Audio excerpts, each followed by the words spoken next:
Hello, guys, and welcome back to the good practice of web development. So, there's a few things that you need to understand when it comes to good practice in web development.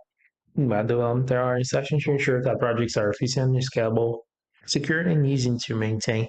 Of course, you will learn a lot of these things uh, in the other videos, and as you are seeing in this course.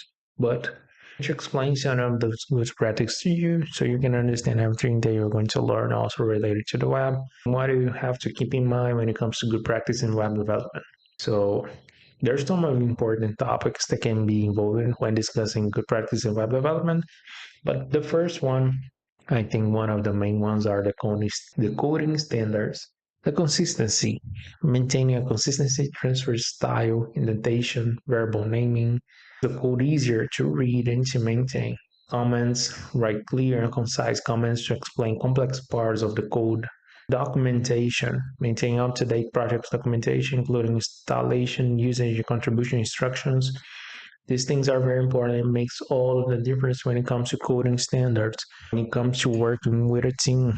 Because imagine that everyone with us will do things in their own way. You have a lot of problems. You have a team. You need some standards, so you don't have any problems with maintenance and everything else.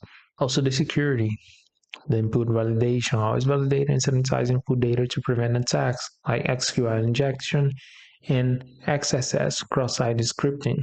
Authentication and authorization, of course, this is very important. You need to have authorization on website in order for users just see the information they are authenticated or have that right authorization. You can implement secure authorization systems using techniques such as password hashing with algorithms such as Bcrypt and JWT tokens. That is something that we are going to learn with Node.js in the backend part. HTTPS, use of HTTPS to ensure encryption of data transmitted between the client and the server. Updates, GitHub dependencies, and libraries updated to avoid no vulnerabilities.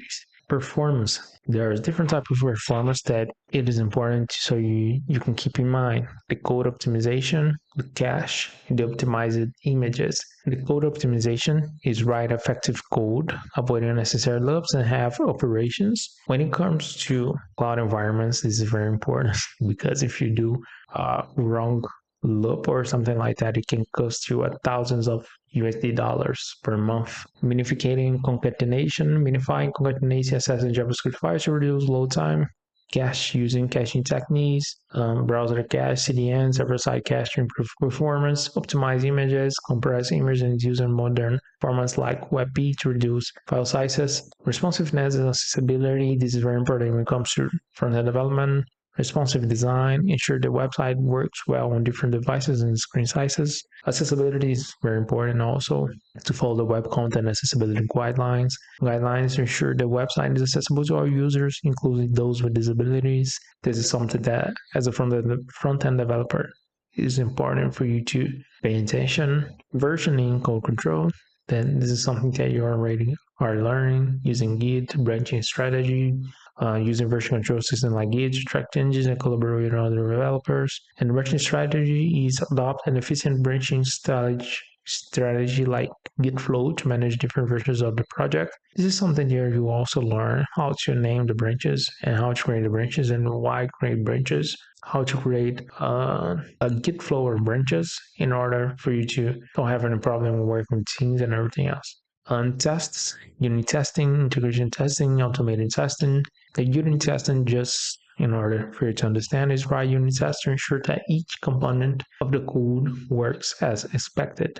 The integration test is to perform integration tests to ensure that different parts of the system work well together. And the automated test is to implement CI/CD, that is the continuous integration and continuous delivery pipelines to automate testing and deployments.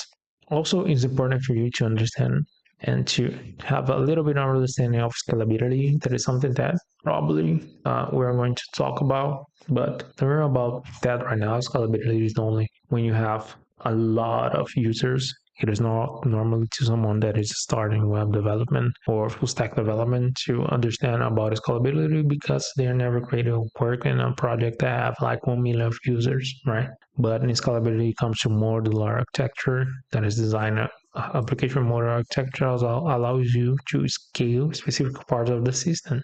Database is to choose the right database. SEO is to use the appropriate meta tags, friendly URL, to create descriptive and friendly URLs, quality content, and everything else. Maintenance and monitoring is important to use logs and monitoring, right? This is some of the good practice that we need to have in software.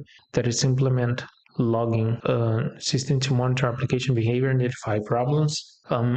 With monitoring, we can use monitoring tools to monitor application performance and availability in real time. Also, it's important to work with backups. So I also have regular backups of the information of the user so you don't lose everything in your database.